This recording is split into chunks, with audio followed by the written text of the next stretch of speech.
Está comenzando Radio Contexto, un programa semanal de Carlos Buburrón y Héctor Guillén.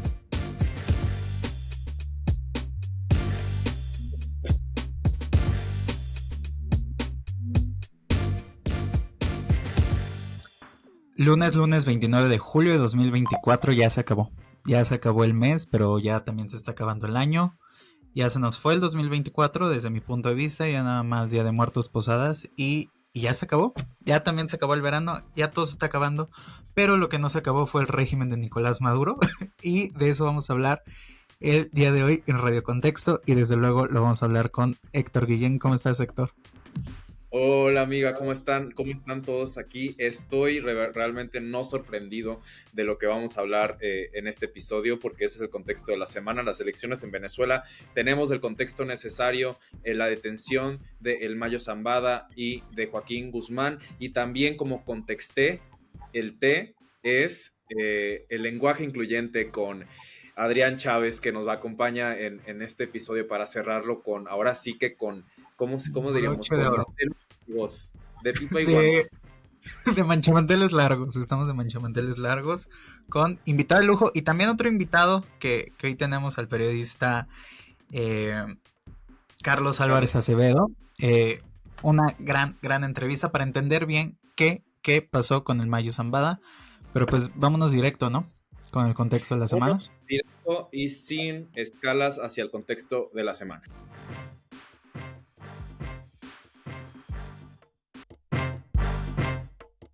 El contexto de la semana.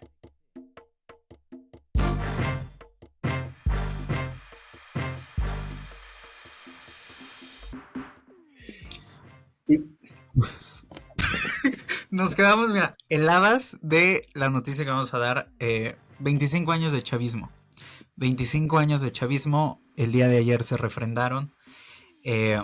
Desde hace 11 años gobierna Nicolás Maduro en Venezuela. Después de la muerte de Hugo Chávez en 2013 se presenta sus primeras elecciones en las cuales gana con una competencia real por parte de la oposición, una oposición que se presenta a dichas elecciones, pero también marca el inicio de una nueva etapa dentro del chavismo, que es una etapa caracterizada por la crisis económica, la caída de los precios del petróleo, el fin de la bonanza petrolera, y el inicio de una hiperinflación que eventualmente llevó el éxodo masivo de personas venezolanas hacia países vecinos.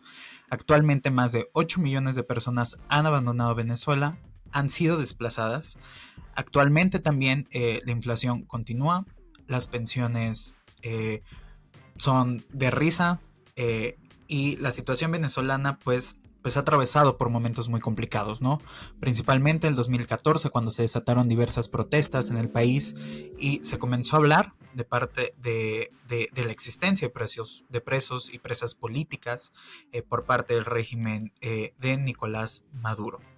Y así había navegado los últimos años el régimen hasta que se firmaron los acuerdos de Barbados en octubre del año pasado, en el cual el gobierno de Maduro se comprometía a garantizar diversas condiciones para ser llevadas a cabo este año elecciones presidenciales, a cambio de que Estados Unidos levantara ciertas sanciones petroleras y también la Unión Europea, que permitieran aliviar la crisis económica venezolana y a su vez poder comerciar petróleo con estos dos grandes compradores que son Estados Unidos y la Unión Europea. Sin embargo, pues las cosas se empezaron a poner muy interesantes prácticamente desde enero de este año, cuando María Corina Machado, quien desde 2014 se había mostrado como parte de una de las alas más radicales de la oposición venezolana, pues apareció como figura importante. Rápidamente, antes de que Héctor platique acerca del perfil de Machado, es importante recordar que en 2014 fue inhabilitada por un año acusada de traición a la patria, esto después de que asistiera como representante a una asamblea general de la OEA en Washington, y en 2015 pues ya al parecer se le quitaría esta sanción.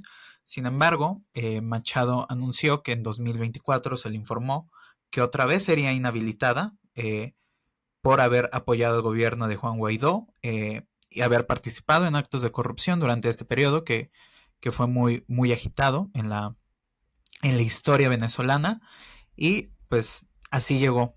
Pero platícanos un poco, Héctor, acerca de quién es Machado, cómo se llegaron a las elecciones.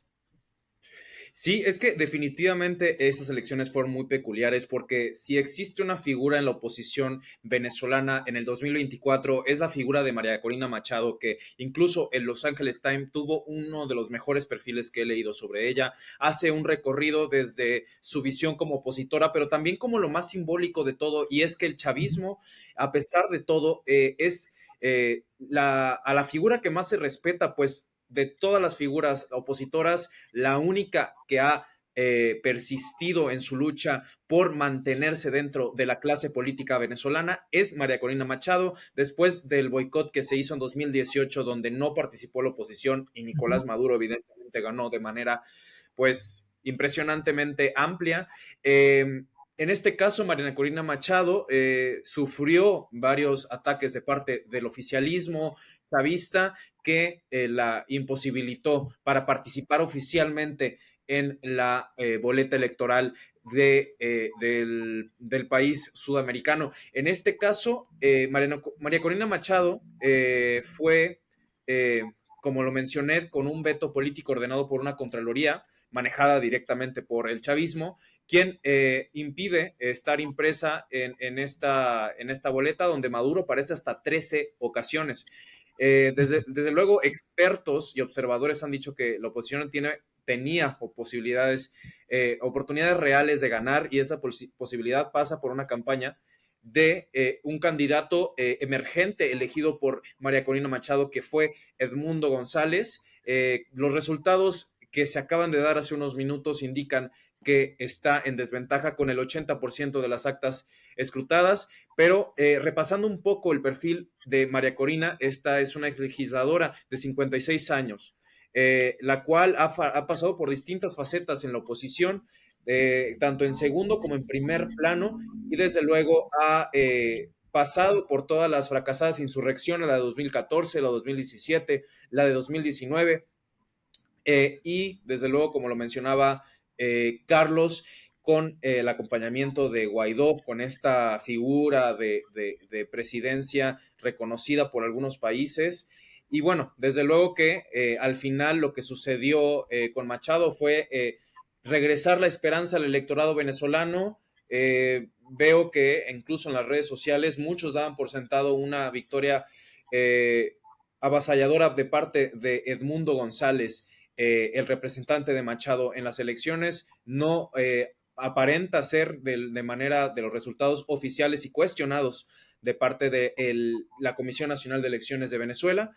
Y pues desde luego creo que es resultado de la manera en la que ha desvirtuado el oficialismo a la oposición, la ha quebrantado de muchas maneras, y creo que es un resultado exactamente parecido, es algo cíclico, y es algo que, pues ahora sí, como diría Taylor Swift, esta película ya la habíamos visto y este final Ya la habíamos y el visto. final no nos gustaba. Creo que esta elección fue relevante en muchos aspectos. La oposición se aglutinó, la oposición no fue con la candidata que quería, pero fue con un candidato que traía detrás bastante respaldo. La distancia con los resultados que hasta ahora se tienen sí es amplia, pero no es ese avasallador 60 y tantos, 70 y tantos que de 2018. Creo que también hizo que en redes sociales se activara un movimiento antichavista, anti-Maduro, bastante muy fuerte. Y creo que la figura de Machado fue interesante porque logró llamar un voto que, sin ser antichavista, quería un cambio. Y eso ya habla de una transformación en sí misma. Por ejemplo, hoy escuché el último álbum de Danny Ocean, eh, de Nekia, que me parece muy interesante porque la mayoría de las canciones son canciones de protesta, que hablan acerca de la situación de Venezuela. Recordemos que él es uno de los migrantes que se generan en 2014, creo que también puso la atención sobre el voto de las personas que no están en Venezuela. O sea, el padrón electoral de Venezuela es de más de 20.600.000 personas, de las cuales 8 no están en Venezuela y solamente el 1% pudo votar, porque se le pusieron trabas administrativas. Entonces creo que otra vez colocó al mundo y sí me atrevo a decir que el mundo, porque por ejemplo la Unión Europea, aunque se había dicho que iba a ser parte de los observadores, no lo logró ser, Maduro lo impide, la ONU es de las pocas observadoras, creo que otra vez puso aquí la mirada, creo que sí fue un proceso de esperanza dentro de Venezuela, en el sentido de sí hay un sector que sin considerarse antichavista sabe que Maduro no es la opción. Creo que hay un sector en la izquierda latinoamericana que, que entendemos que es definitivamente el camino antidemocrático, no lo es, que es necesario reconocer la crisis humanitaria de Venezuela en el sentido de migración forzada, de la violencia en Venezuela. Creo que es una jornada, pues obviamente esa película ya la vimos y los resultados, eh, pues sí, no son los esperados, no hay una retransición a la democracia, pero sí habla de la formación de algo muy interesante, de algo que va a tener, creo, también repercusiones. Todavía es muy temprano para decir qué va a ocurrir los siguientes días, qué va a hacer la oposición.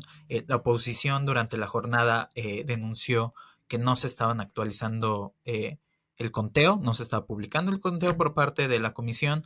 La comisión en su mensaje de casi las 12 de la noche, hora de Caracas, cuando anuncia este 51.2% en favor de Maduro y 44.2% en favor de González, habla acerca de un ataque cibernético en contra de la transmisión del conteo, lo califica como terrorista y que la fiscalía lo va a investigar. Creo que de alguna manera se cura en salud de lo que va a denunciar la oposición. Entonces, quedan todavía semanas interesantes para Venezuela que necesitan ser observadas y quedan años también interesantes para la reconformación o reconfiguración de lo que sea que hoy ocurre en Venezuela.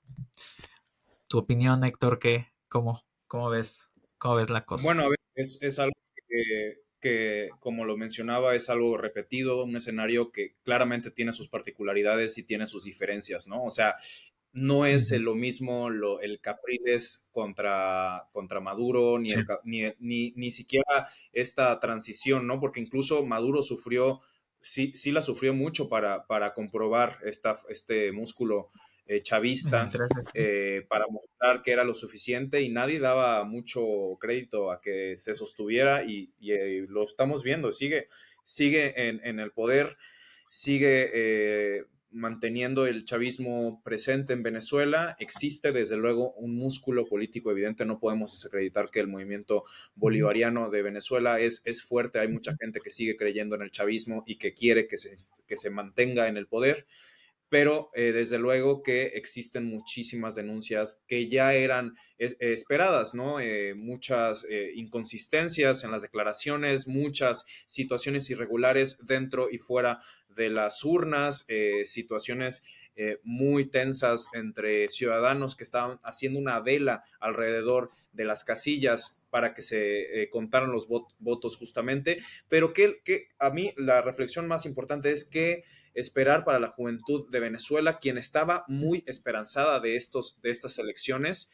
Leo a mucha gente en redes sociales, ¿no? Como lo mencionas, esta fuerza anti-Maduro, anti-Chávez, antichavista, que se reforzó, ¿no? Con la idea y la esperanza de que iba a ganar, iba a superar ampliamente a Maduro, pero a lo que yo menciono esto de cómo destruyó un poco Maduro con los años la oposición, es que posiblemente sí, de nueva cuenta vemos encuestas que se alejan mucho de la realidad que sucedió en las urnas. ujú, Esta encuesta del 60 contra el 30% ujú, pareciera, y todo indica, sea o no un fraude, que no estaba cercana a la realidad de lo que estaba sucediendo en Venezuela. No sabemos las condiciones de las encuestadoras en Venezuela, pero todo parece indicar que existe una disonancia de lo que sucede en Venezuela y de lo que la oposición interpretaba que iba a suceder el día de hoy, que es totalmente distinto a lo que se esperaba, que es totalmente distinto a lo que al batacazo que se imaginaba que se iba a dar desde el Consejo Nacional de Elecciones, la Comisión Nacional de Elecciones, que plantea desde luego el plan oficialista, el escenario esperado, no esta victoria, incluso como mencionabas, que en 2018 fue mucho más apretada. Creo que fue algo que no sorprende ni a venezolanos ni a personas externas a este país. Creo que merece, como tú lo dices, esperar, ¿no? Esperar a qué sucede con la oposición. Yo creo que la oposición tiene que, o al menos así parece, tendrá que resistir de nueva cuenta, incluso ver la posibilidad de una nueva generación de líderes opositores para que resurja esta esperanza, porque ahora sí que no hay régimen que dure 100 años, ¿no? Al final tiene que haber o bueno, pero sí, al final los líderes tienen que, o sea, no vemos, por ejemplo, en el caso de que le suceda algo a Nicolás Maduro, que exista una figura que le reemplace y que se sostenga, ¿no? O sea, que incluso como sucedió con Maduro, bueno, fue el heredero del chavismo, pero si le pasara algo a Maduro, si se complicara su salud, no vemos claramente qué sería el plan B para el chavismo, ¿no? Entonces, desde luego es que hay que esperar no solo esta semana, sino los próximos años para ver qué pasa con Venezuela. Vemos que ya hay una nueva oportunidad para la economía, como lo mencionabas con el Acuerdo de Barbados. No creo que el chavismo se quede solo con el pastel completo. Creo que de hecho va a tratar de aminorar la molestia de la oposición. Vamos a ver qué pasa. Posiblemente haya algún acuerdo dentro del oficialismo y la oposición para poder hacer poco a poco una transición, así como sucedió con el priismo y las elecciones en el 2000, todo tendrá que ser poco a poco paulatino en el acercamiento entre la oposición y esta lucha por reabrir la alternancia política en este país. Sí, y creo que ya un poco para cerrar, también va a ser importante e interesante las posturas de los países de la región. Hubo este comunicado por parte de Argentina, Costa Rica, Ecuador, Guatemala, Panamá, Paraguay, Perú, Uruguay y República Dominicana, llamando la atención. Hubo esta respuesta por parte del gobierno de Nicolás Maduro acusando intervención. Veremos qué tan solo se puede quedar Maduro en la región. No son los tiempos de Chávez, donde tenía un respaldo tan grande por parte de países. Cada vez me parece que también el régimen Maduro se está quedando solo, incluso regímenes de izquierda le están dando la espalda o ya no muestran ese apoyo como se mostraba antes. Entonces, ese creo que también va a ser un factor interesante. Y va a ser un factor interesante porque, por ejemplo, en el caso colombiano y brasileño, la migración venezolana, pues sí es un tema ya de política interior en estos países y lo seguirá siendo y va a ser también importante e interesante qué postura tomen los países de la región respecto a esta victoria, quiénes lo van a reconocer, quiénes no, qué va a ocurrir. Vamos a cerrar simplemente esta sección con el resultado del Consejo Nacional Electoral, que da como ganador a Nicolás Maduro con el 51,2% de los votos frente a 44,2% de Edmundo González, el candidato de Corina Machado, con el 80% de las mesas computadas. Ese fue el resultado y lo más probable es que no haya sorpresas, que evidentemente todo el poder en Venezuela respalda al oficialismo. Y bueno, al final, como mencionamos, a ver qué pasa con la oposición en los siguientes días, en los siguientes meses y en los siguientes años. Sí, claro. Y ahora vamos rapidísimo. Paréntesis. Sí. Todo, en verdad, toda nuestra solidaridad con las personas que han migrado de Venezuela, que conocemos, que han tenido que salir de sus países, que no han vuelto a ver a sus familias, en muchos casos, que no han podido regresar a Venezuela o que han podido regresar de poco. Entonces, también con ellas siempre. Así es, que resista la oposición dentro y fuera de Venezuela. El contexto necesario.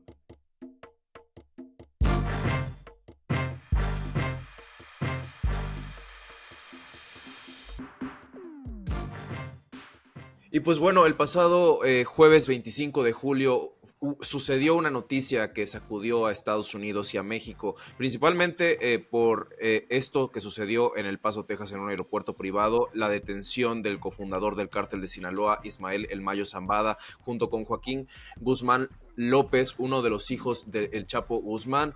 Para comenzar a discutir un poco lo que sucedió y sus implicaciones, tenemos a un invitado que es Carlos Álvarez Acevedo, periodista y corresponsal de Z en Tijuana y del noroeste de Sinaloa.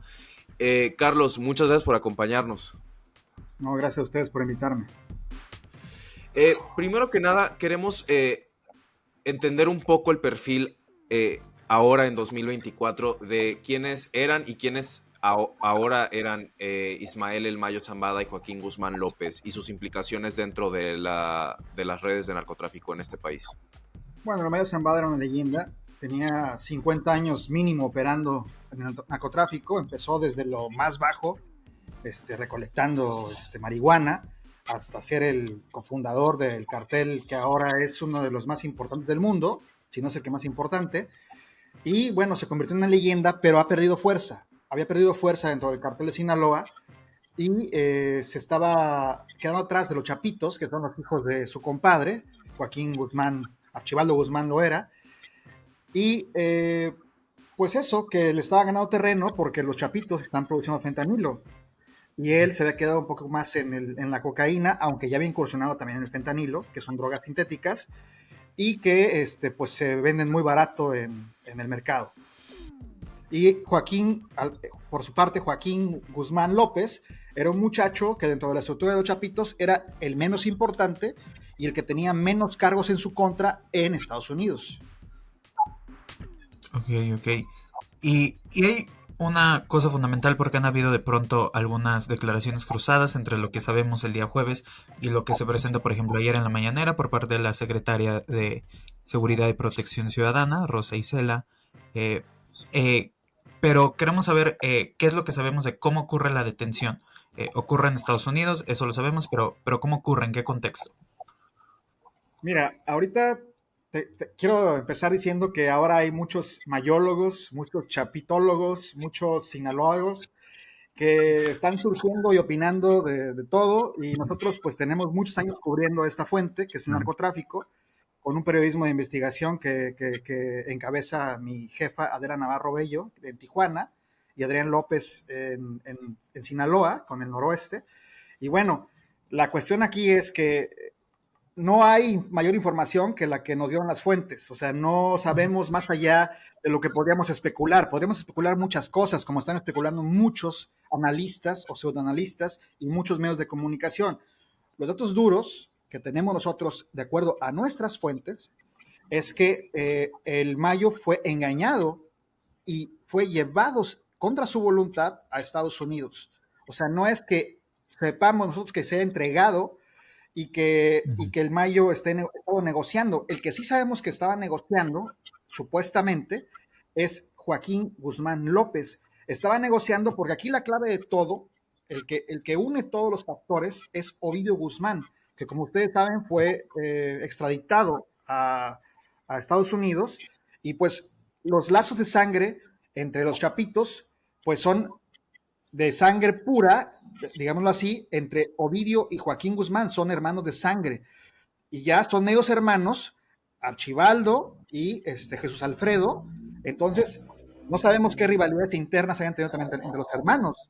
La cuestión aquí es que, pues Joaquín Guzmán, por lo que sabemos, Joaquín Guzmán López, se entregó para ayudar a Ovidio, y esto lo vino haciendo desde por lo menos un año antes, trabajando con el FBI y con el HCI, que es Investigaciones Internas de Estados Unidos, y no con la DEA, porque con la DEA se habían caído muchos casos, y además había una desconfianza entre la DEA y el gobierno de México. No sé si se recuerdan que les habían limitado pues como las visas de trabajo para que hicieran sus operaciones aquí en México. Entonces el gobierno de México con las agencias de Estados Unidos han tenido una relación muy deteriorada, y lo que sí sabemos es que el gobierno de México no tenía ni idea de lo que estaba sucediendo. Ayer todavía expusieron, hoy sale un artículo en Reforma, no sé si lo pudieron poder leer, de Penilei Ramírez, una periodista mexicano-cubana que radica en Estados Unidos, tiene muy buenas fuentes, y ella dice que habló con el supuesto piloto que ayer exhibieron en la mañanera, y pues que no era el piloto, o sea, es una persona que viajaba para hacer otras cosas comerciales, pero no tiene nada que ver con el piloto que supuestamente llevó en una Cessna, una avioneta Cessna, al Mayo Zambada a Estados Unidos. Él cruza regularmente por cuestiones que muchos lo hacen entre Estados Unidos y México, pues es una frontera muy porosa, pero los capos viajan en aviones, jets, como el que sí llegó a Nuevo México, y que no llegó al Paso. Pero para que no se confundieran mucho, yo creo que el gobierno de Estados Unidos optó por decir que llegaron al Paso, ¿sí? Pero no es así. Entonces, no sabemos, no tenemos conocimiento de que el Mayo se haya entregado. Tenemos conocimiento que fue llevado, como dijo el abogado, contra su voluntad a Estados Unidos. Y esto que mencionas a mí, o sea, creo que a mucha gente le hace mucho ruido. ¿Por qué esta detención ha sido tan, pues, muy difusa en el tema de cómo sucedió y este tema de como estas fuentes y opinólogos que tú dices que al final están dando conclusiones sin siquiera tener a ciencia cierta la información, incluso muchos desde la Ciudad de México pretendiendo que pues entienden el contexto desde el norte del país? ¿Tú qué piensas? ¿Piensas que en los próximos días se va a aclarar con mayor certeza lo que sucedió en ese día o piensas que se va a quedar así por muchos años? Bueno, conforme vaya pasando el tiempo, se va a saber mayor información que no ha soltado el gobierno de Estados Unidos, pero esto si llega a juicio, o sea, si realmente no se entregó el Mayo, va a llegar a juicio. Y esto va a desencadenar que ahí se sepan muchos datos, porque él se va a querer defender para que no le den cadena perpetua por todos los cargos que tiene en su contra, como le pasó a su compadre el Chapo. Hay que recordar también que el Vicentillo ya había sido juzgado en Estados Unidos. El Vicentillo es el hijo, uno de los hijos del Mayo Zambada, y él había declarado contra su padre, que su padre incluso mandó a asesinar personas, y también declaró en el juicio contra su padrino, que es Joaquín Archibaldo Guzmán López, alias el Chapo. Entonces hay que recordar que son muchos factores en juego y que esto solamente se va a saber con el tiempo y conforme el gobierno de Estados Unidos y la justicia de Estados Unidos quieran soltar la información y el propio El Mayo se vaya haciendo testigo protegido o no. Eso lo vamos a ver con el tiempo. Pero sí, la clave aquí es el Ovidio, el eje que une todo lo que pasó, porque pues Ovidio fue tan importante que lo querían llevar en el Culiacanazo, dos Culiacanazos hubo, y las dos veces, bueno, una vez lo soltaron y la otra vez lo agarraron, pero él es un factor importante porque él estaba de cierta manera encabezando la producción de fentanilo y la exportación a Estados Unidos. Entonces es el que más daño le estaba haciendo al gobierno de Estados Unidos por la adicción que se estaba creando allá, claro. Creo que ya apuntas muy bien acerca de la importancia que tiene esta detención, pero aún así creo que vale la pena preguntar la importancia en términos, por ejemplo, de relaciones México-Estados Unidos o de cómo queda México o qué tendría que hacer México también dentro de las propias demandas que hace el gobierno estadounidense acerca de la atención principalmente el tráfico de fentanilo, pero también de otras drogas y esa relación que hoy se tiene, también pensando, por ejemplo, en el contexto electoral estadounidense. En ese aspecto, ¿qué importancia tiene si se puede apuntar por ahora algún tipo de importancia? Bueno, lo que tendría que hacer México, el gobierno de México, es primero como un enfermo cuando está enfermo de algo, reconocer su enfermedad. Y lo que no ha hecho el presidente de la República y las autoridades que están debajo de él o que están autónomas como la Fiscalía es reconocer que no hay producción de fentanilo. Cuando en México se produce fentanilo, se han incautado muchos laboratorios clandestinos donde se produce esta droga, que se mandan los precursores sintéticos de China para acá y de aquí se manda ya la droga producida a Estados Unidos. Primero hay que reconocer eso como gobierno y luego hay que enfrentar al narcotráfico. Es decir, no están enfrentando al narcotráfico. No sé si es una alianza fáctica, si es como sucedió con otros gobiernos, que parece ser que todo indica que sí se aliaron con un cierto grupo, que fue el Cartel de Sinaloa. Estoy hablando del gobierno de Felipe Calderón, pero porque, bueno, García Luna incluso está en Estados Unidos por ese motivo, por la alianza que tuvo con el cartel de Sinaloa. Entonces no sabemos, así es cierta, qué es lo que el gobierno, además que ya está por salir el presidente, o sea, ya no tienen margen de maniobra prácticamente para hacer nada. Si no ha podido esclarecer a Ayotzinapa, por ejemplo, pues menos va a poder esclarecer o va a poder combatir el tráfico de fentanilo.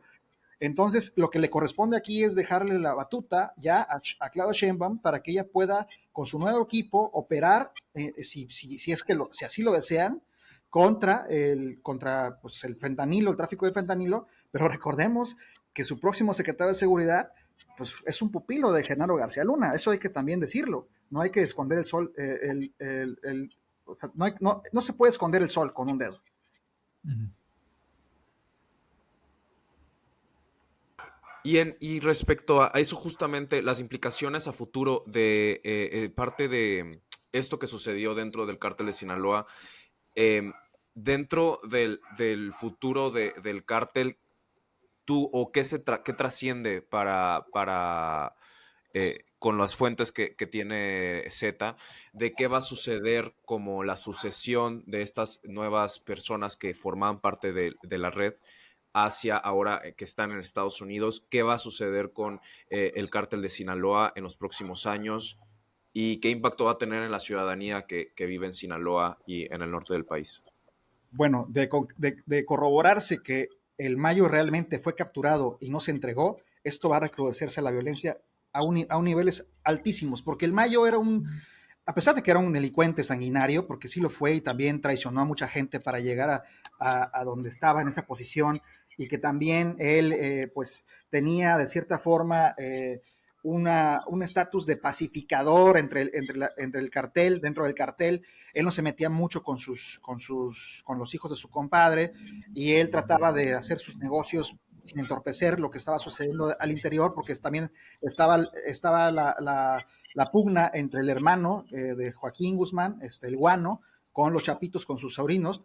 Entonces él trataba de mediar, incluso no sé si recuerdan, hace unos años que capturaron a dos hijos de Joaquín Guzmán, del Chapo, en Puerto Vallarta, en un restaurante que se llamaba La Leche, donde los captura el cartel Jalisco Nueva Generación, y el Mayo se ofrece de mediador, con el Mencho, para que los liberaran. Entonces el Mayo era una especie de mediador, una especie de pacificador al interior, hablo, no al exterior, pues al exterior él mandaba, digo, no tengo datos, pero no tengo dudas tampoco, que él mandaba pues a cometer crímenes, ¿no?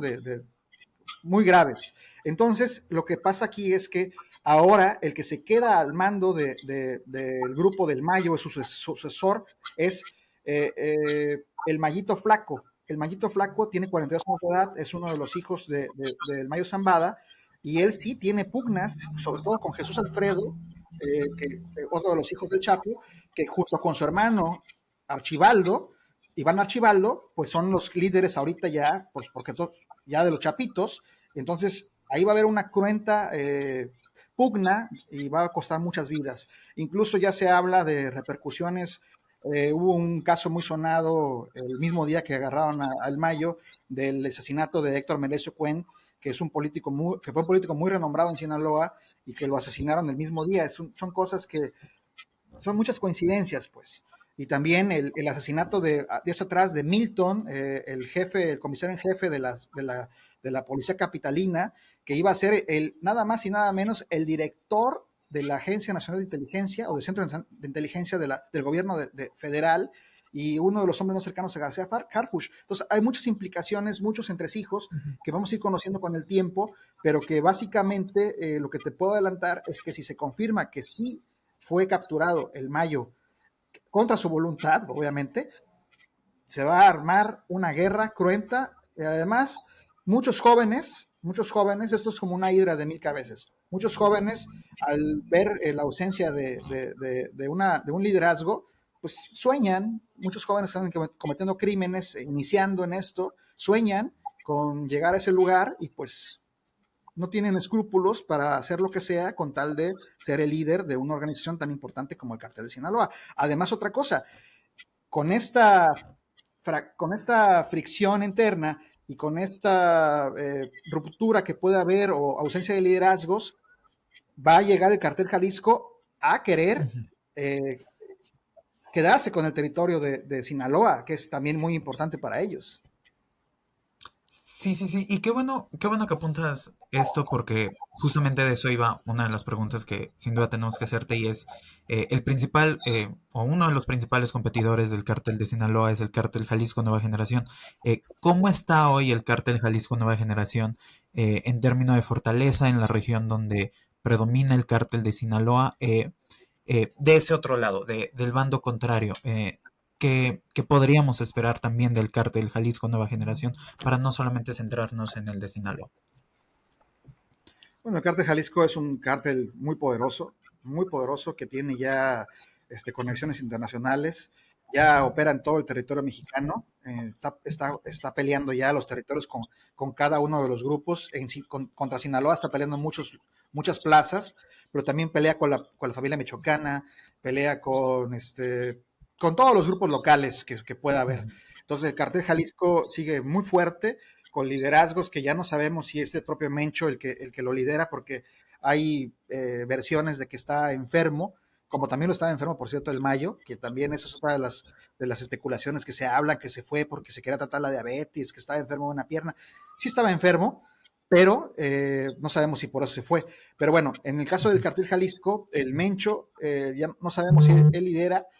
También está un grupo de personas que son sus familiares, que son muchos hermanos, y aunque les han pegado duro en cuanto a capturas, siguen teniendo los liderazgos, sobre todo el apoyo de los Queenies, que son los cuñados del Mencho, que manejan toda la operación financiera del cartel Jalisco, porque ellos son especialistas en lavar dinero, y también todos sus hermanos que pueden suceder al Mencho sin problema, y a los propios Queenies. Entonces, el cartel Jalisco es probable que se posicione como el primer cartel o como el cartel número uno, no nada más en México, sino a nivel mundial.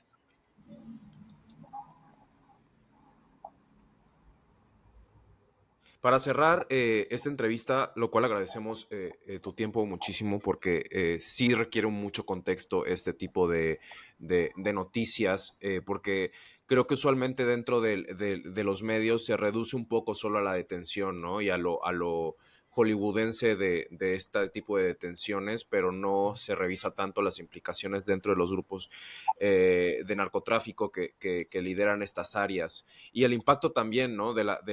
Sobre la población en las calles y ante estos eventos de violencia como el Culiacanazo y con otros. Pero como pregunta, ¿qué piensas que podría desarrollarse en un futuro dentro del contexto nacional, no solo del norte del país? Y si piensas que el cártel Jalisco Nueva Generación va a ser lo que fue el cártel de Sinaloa hace unos 20 años en el país. O sea, va a ser al final el Mencho, el nuevo Chapo Guzmán, que requiere de esta inteligencia de dos países para ser capturado y que no va a ser capturado y que va a escapar todas estos operativos, estas redadas. ¿Piensas que el Mencho va a tener la fuerza que logró tener el Chapo Guzmán en su momento?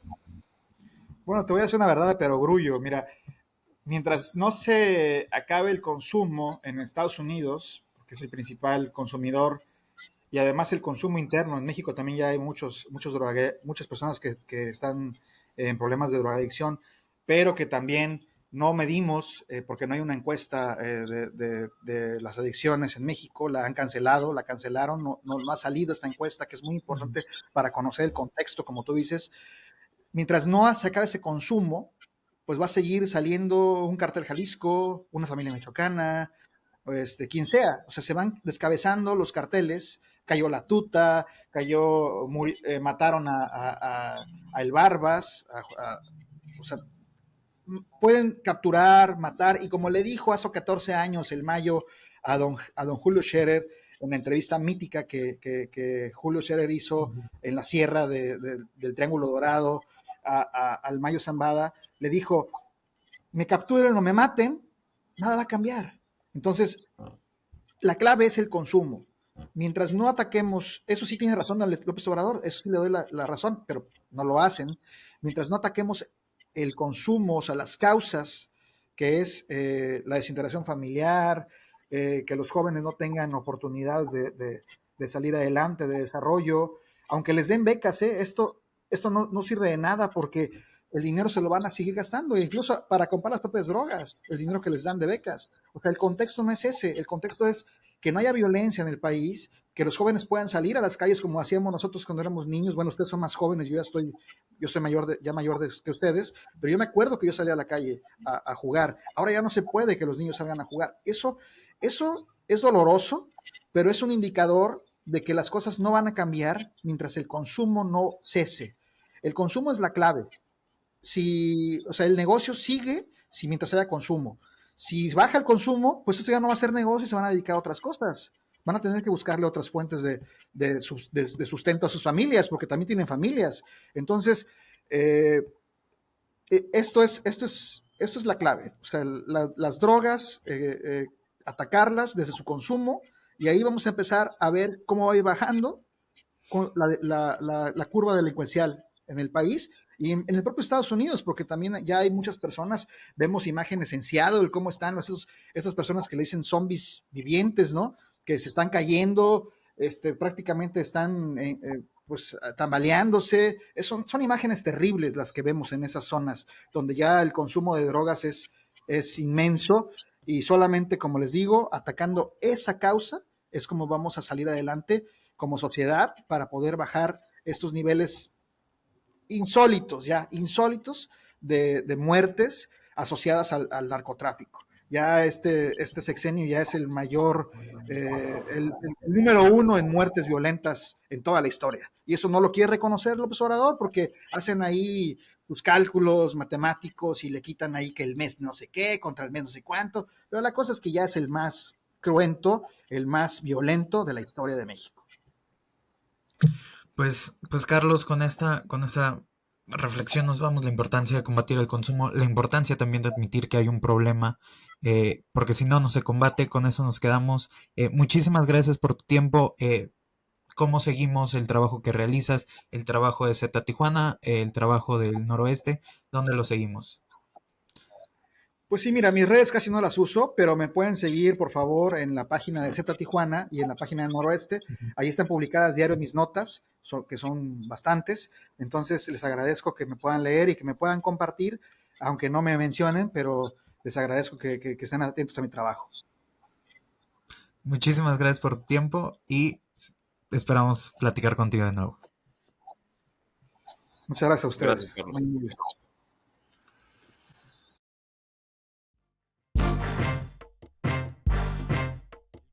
Ya está listo el Contexté.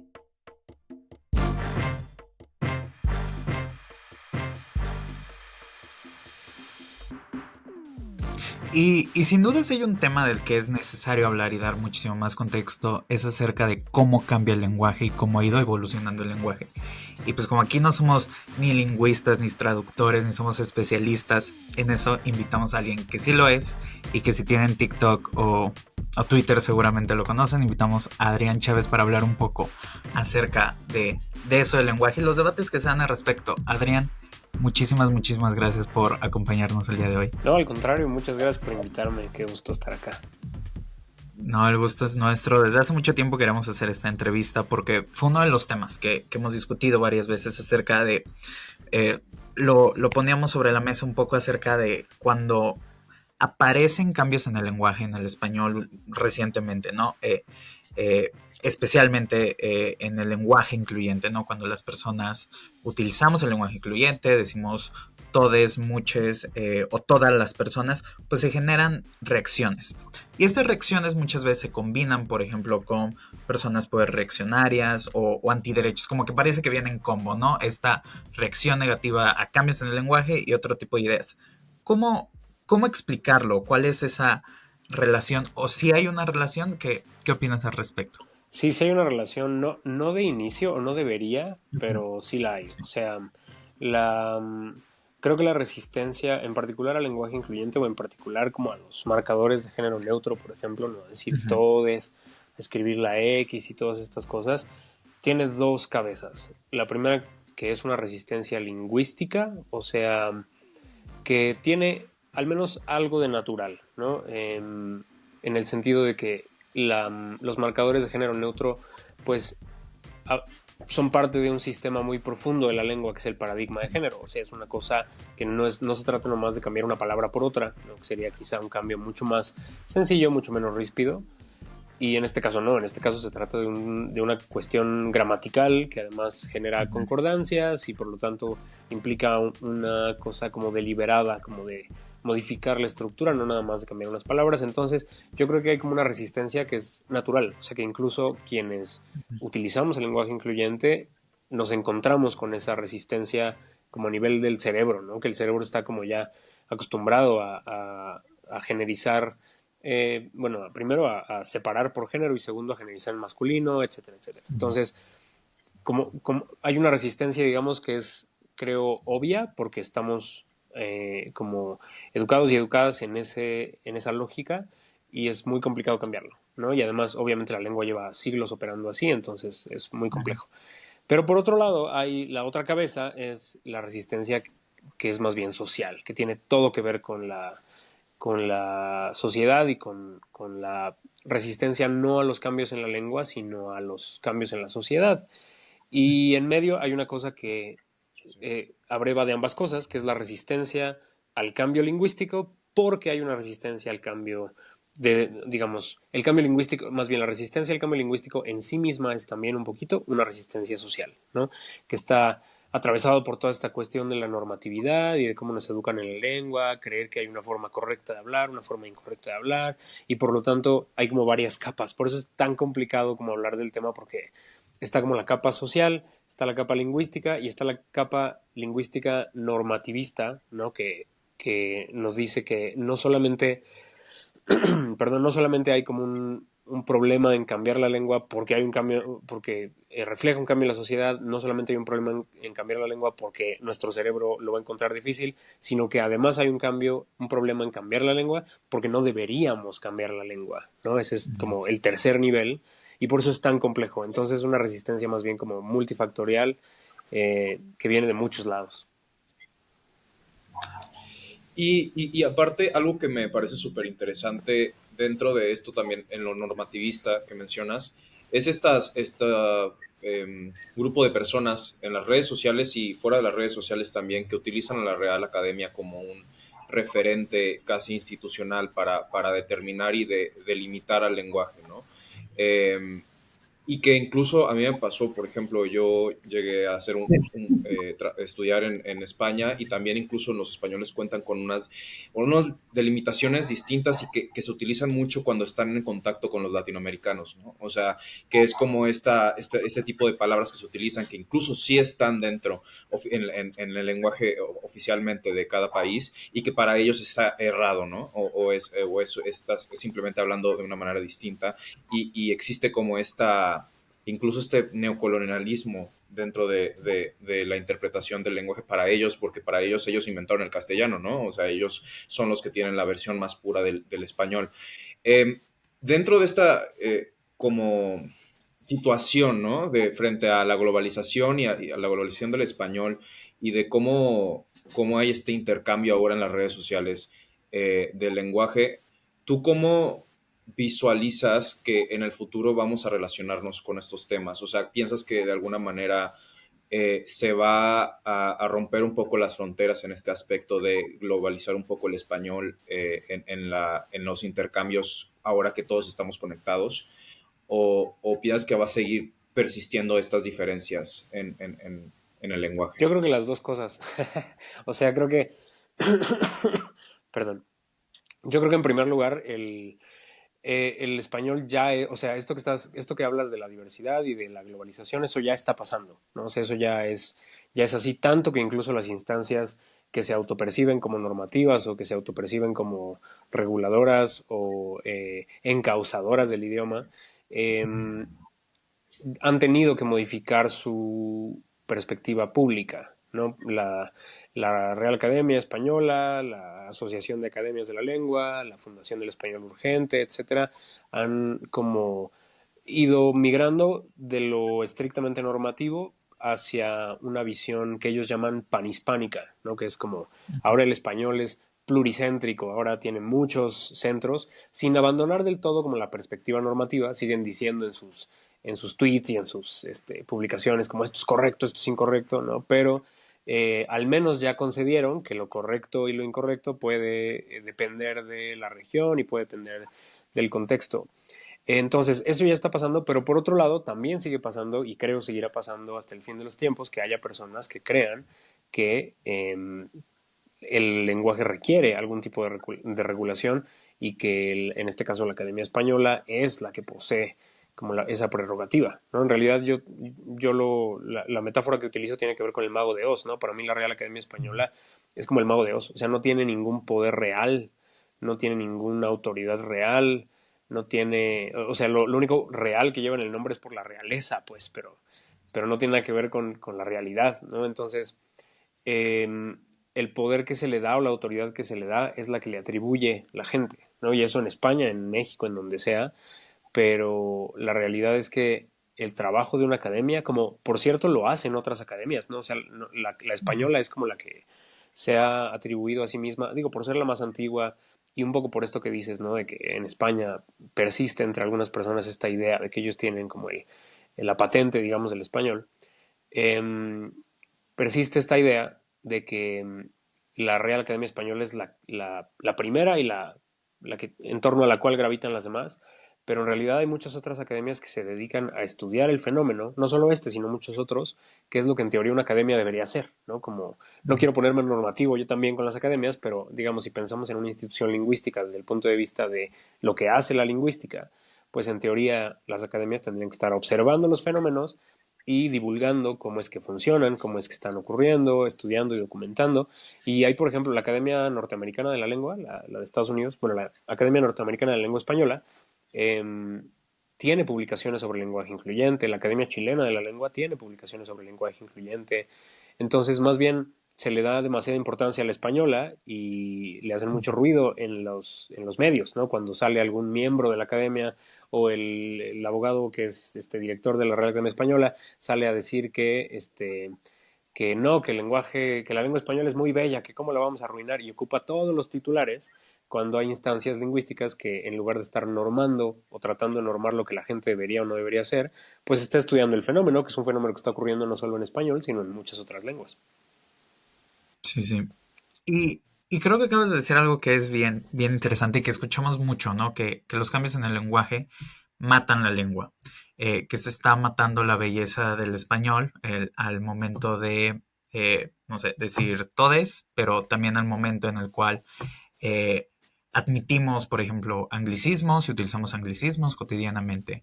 Eh, ¿Qué decir acerca de esta visión de que una lengua es asesinada por incorporar nuevas formas de hablar, nuevas formas de expresarse o modificar los significados y los valores que se les dan a ciertas palabras, a ciertas formas, o también señalar que la lengua genera otras dinámicas, por ejemplo, la exclusión de las mujeres al momento de que, no sé, hace años decir la arquitecta, la ingeniera, la presidenta era pues prácticamente un error gramatical, ¿no? Un error.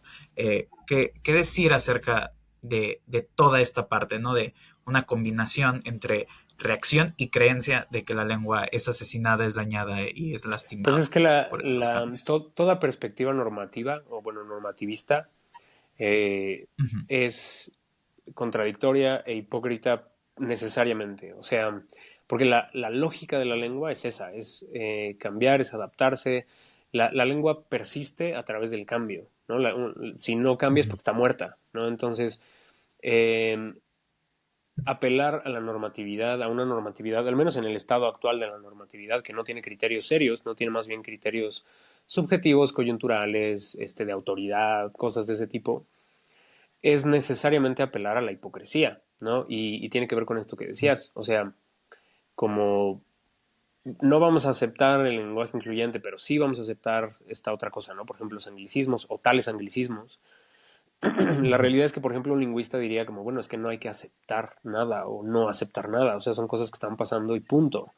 Y la lengua es una señora de 10 siglos que tiene un sistema digestivo bastante solvente y que lo que nos muestra la historia es que ahorita la gente se está quejando de los anglicismos porque es lo que es coyuntural históricamente hablando, pero en el siglo XIX la gente, bueno, los puristas se morían y se rasgaban las vestiduras por los galicismos, ¿no? Y lo mismo pasó, o sea, tenemos los galicismos incorporados. Es más, ni siquiera nos tenemos que ir tan lejos, tenemos anglicismos que les hacen ruido a los puristas, ¿no? Como, ay, el cringe y no sé qué, y aesthetic y todas estas palabras que están ahorita, perdón, en el discurso, sobre todo en Internet, o muchas palabras que tienen que ver con Internet, y entonces buscan defender la lengua porque si no le va a pasar algo malo a la lengua. Nunca nos dicen qué, ¿no? Pero siempre es como algo le va a pasar a la lengua, pero tienen perfectamente incorporados anglicismos del siglo XX, ¿no? Como referee, goal, ok, o sea, hay muchas palabras que ya ni siquiera se piensan como anglicismos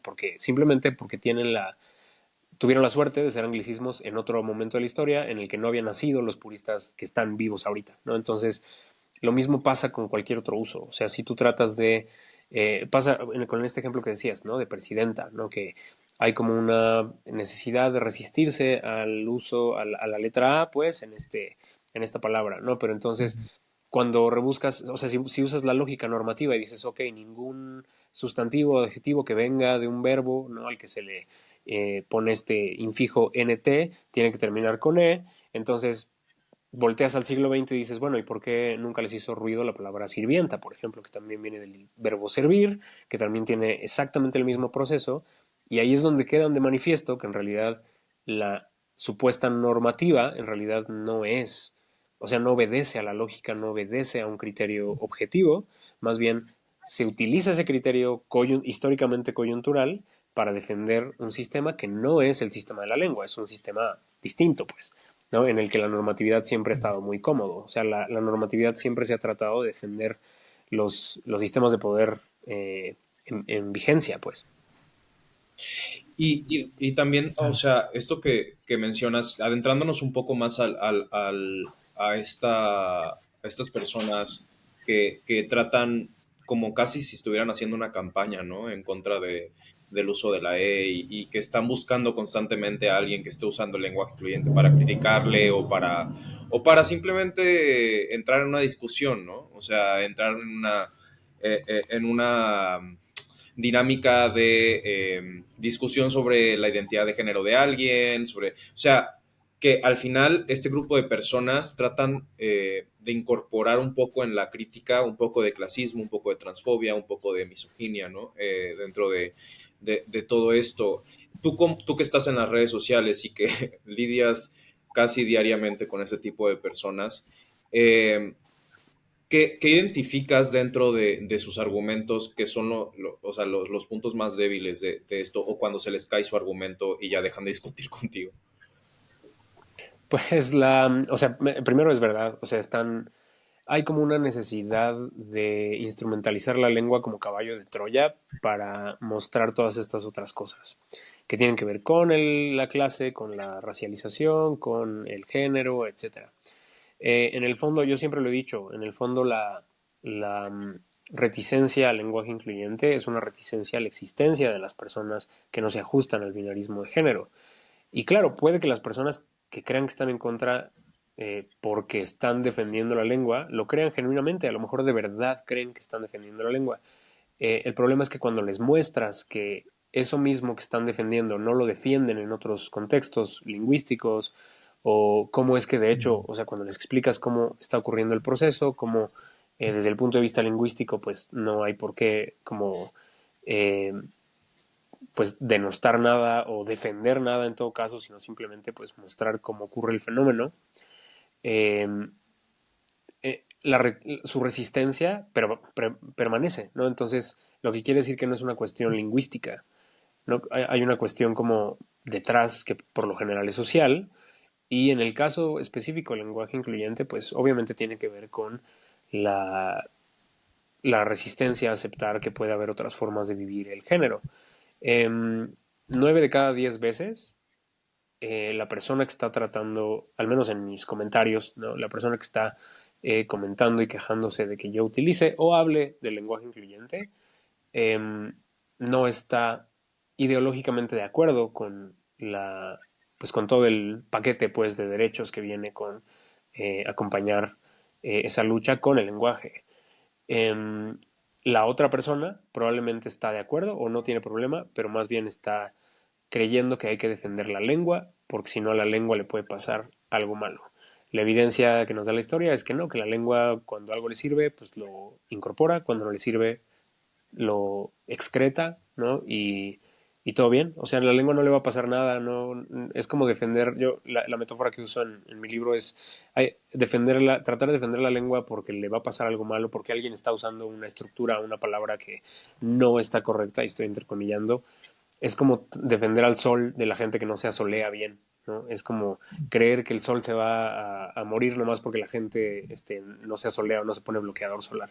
Entonces, no tiene mucho sentido y yo siempre... mira, mi chamba es como ser cadenero de la discusión. O sea, como que yo siempre... La gente cree que yo defiendo el lenguaje incluyente, pero si tú buscas la cantidad de videos en los que yo he defendido activamente el uso del lenguaje incluyente son mínimos. Por lo general lo que estoy diciendo es no hay razones para condenarlo, no hay razones lingüísticas para condenarlo. O sea, yo ni siquiera he llegado a dar como mi postura, digo, mi postura es pública, ¿no? Y lo utilizo y tal, pero más allá de eso, en mis videos de divulgación yo ni siquiera he como llegado al punto como de decir como yo creo que la gente debería usarlo por tal razón.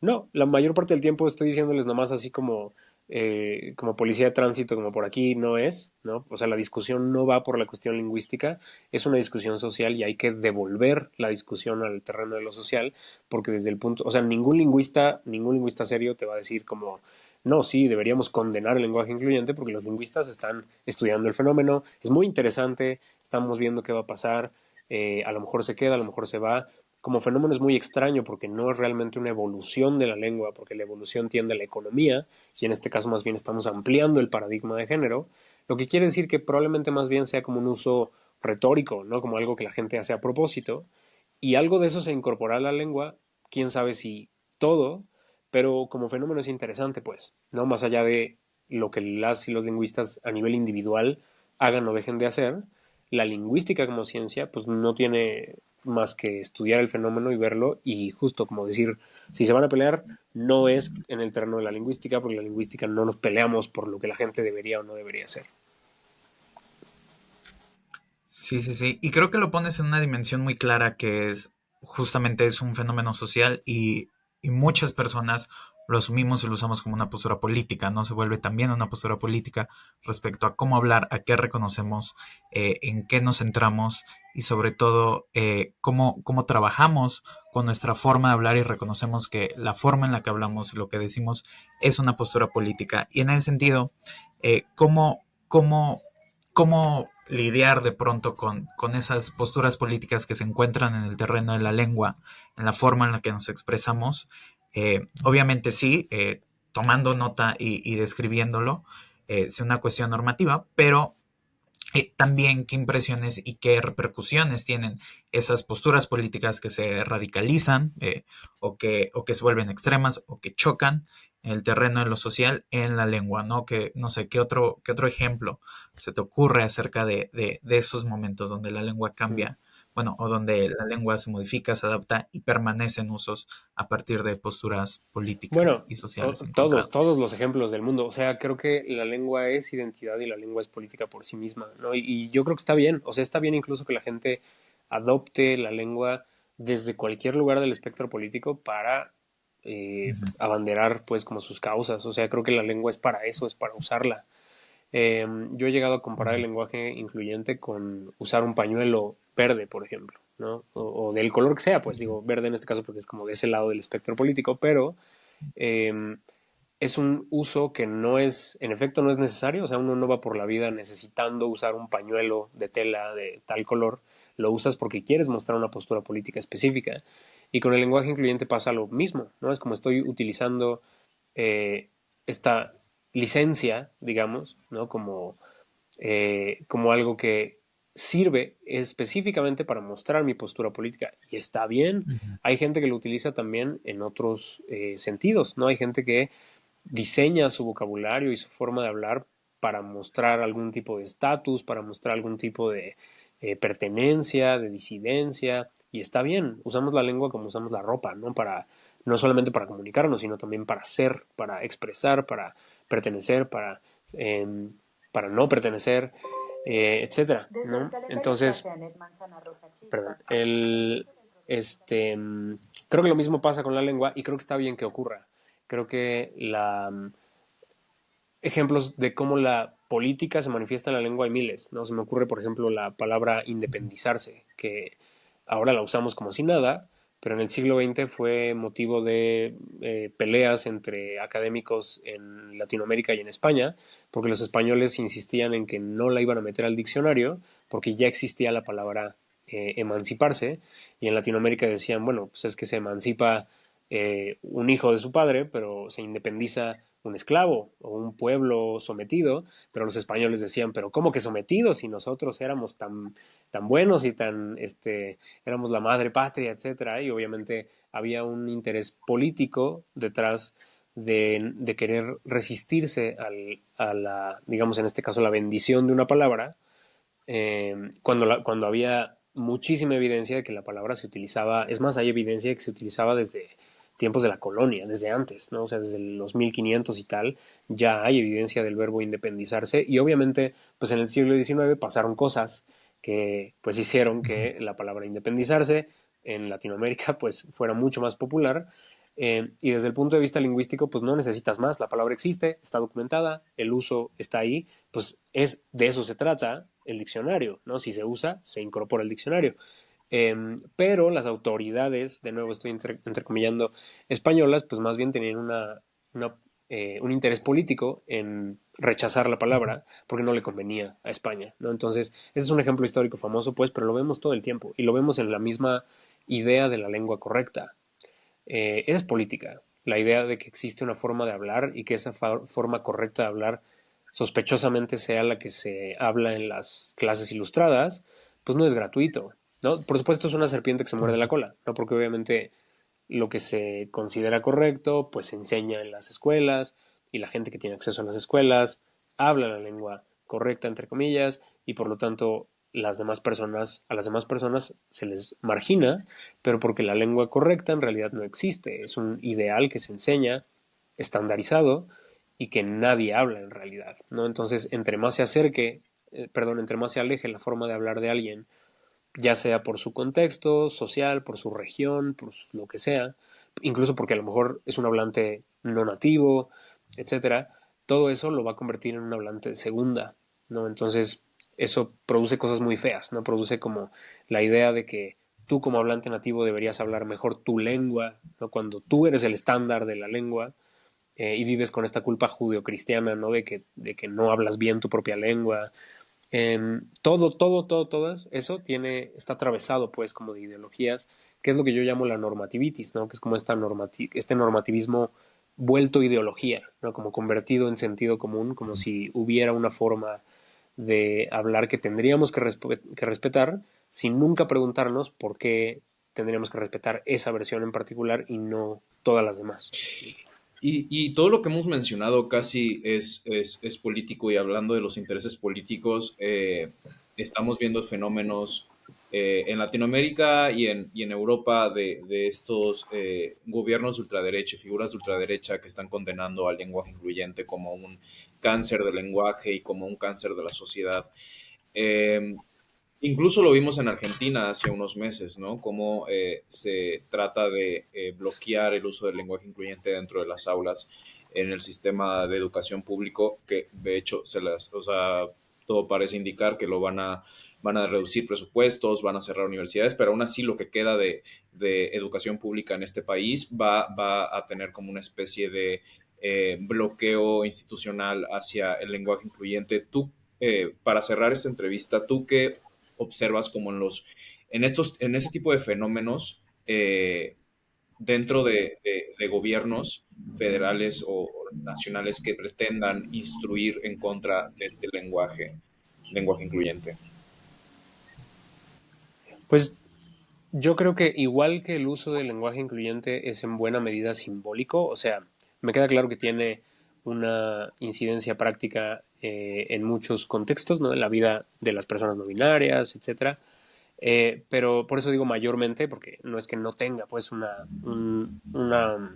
implique cambios en la realidad, pero a nivel colectivo, digamos, en la discusión, el uso es muchas veces simbólico, ¿no? O sea, yo, por ejemplo, si estoy en un salón de clases y digo hola a todes, probablemente quiere decir que yo sé que que tengo personas, ¿no? No binarias como entre mis alumnos, alumnes, y que estoy atendiendo a sus necesidades de comunicación y de identidad. Pero si yo lo digo en un video, probablemente estoy más bien marcando una postura política. Y esa postura, ese marcaje, pues, es simbólico en buena medida. Y yo creo que las prohibiciones son simbólicas en la misma medida. O sea, no creo que ellos crean que están defendiendo la lengua española, no creo que crean que están haciendo algún bien en realidad. Se hacen maromas con que están defendiendo la educación porque si no los niños se van a confundir, etcétera, etcétera.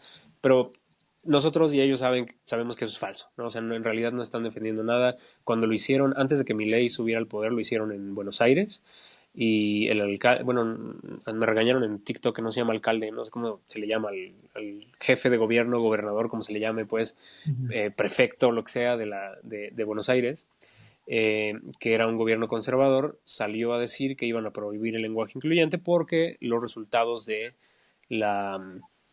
en los como exámenes, ¿no? Del nivel educativo y todo esto habían salido mal, ¿no? Pero obviamente no había pruebas, o sea, no había un estudio que dijera como por culpa del lenguaje incluyente, ¿no? Esto está pasando. Es más, además fue durante la pandemia, lo más probable es que fuera por la pandemia, por los recortes a la educación que el propio gobierno conservador había hecho. Entonces, más allá de que incluso podría tener una incidencia, pues no hay ningún estudio serio que lo diga, ¿no? Entonces, pues no les interesa en realidad, o sea, no les interesa como probar que en efecto el lenguaje incluyente tenga algún tipo de incidencia negativa en el aprendizaje de los alumnos. Lo que sí hay son estudios de que, por ejemplo, incluso los alumnos lo utilizan no en la escuela, sino lo utilizan en internet y lo utilizan con unas palabras muy focalizadas, ¿no? Como amigues, todes, etcétera, y que no tiene mayor incidencia en su comunicación, en lo general. Pero a lo que iba con esto es que las prohibiciones, por lo tanto, son simbólicas y no pasan de eso. O sea, no pasan de eso en el nivel general. Por supuesto que desde el punto de vista ideológico político, pues hay que seguir empujando por los derechos de las personas de todo el espectro del género, y no solo eso, ¿no? De otros tipos, porque sabemos que estas ideas vienen en combo, en efecto.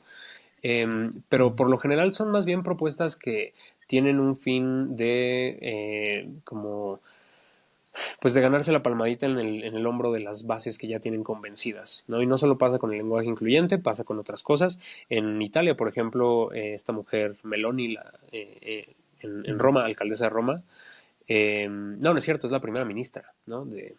Ya es primera ministra. Bueno, sí. Ella también no hace mucho anunció que iba a como prohibir todos los anglicismos en los documentos oficiales. Al final, pues igual no pasa nada. O sea, si la gente en su vida cotidiana va a seguir usando anglicismos, la gente en Argentina en su vida cotidiana va a seguir usando el lenguaje incluyente. Más bien son prohibiciones que se tratan de hacer un statement político. Y en ese sentido, pues tienen derecho a hacerlo, ¿no? Igual que nosotros tenemos derecho a utilizarlo en ese mismo nivel, con las ya dichas excepciones, ¿no? De que obviamente hay personas para las que eso sí tiene una implicación práctica, y por ellas es por las que a veces hay que más bien empujar que esas cosas se reviertan, pero yo no creo que lo hagan por la lengua. O sea, no creo que tenga nada que ver con defender el español o con que crean que realmente eso tiene una implicación para la educación de la gente. Claro. Y pues muchísimas gracias. En verdad hemos aprendido, ampliado, y se quedan muchísimos temas aún pendientes, pero bueno, para aclararlos, pues te podemos seguir en redes. ¿Dónde te seguimos? Sí, claro que sí, me encuentran como @nochaveznada en todos lados. Bueno, por todos lados me refiero a TikTok e Instagram, que es donde hago divulgación lingüística. En Twitter también me pueden seguir, pero ahí no hago divulgación, ahí nomás es mi cuenta personal, entonces digo cosas que no necesariamente tienen que ver con el contenido que hago en redes. Y bueno, acaba de salir mi libro también en cualquier librería, lo encuentran en el Manual del Español Incorrecto, editado por Aguilar, y pues ahí encuentran, hay un pedacito dedicado al lenguaje incluyente, como muy de pasada, pero en buena medida encuentran buena parte de las cosas que hemos hablado hoy, porque tiene que ver con la normatividad y con la implicación social de ella. Pues muchísimas Gracias gracias. a ustedes. Bueno, y esto fue todo por hoy en el 1x11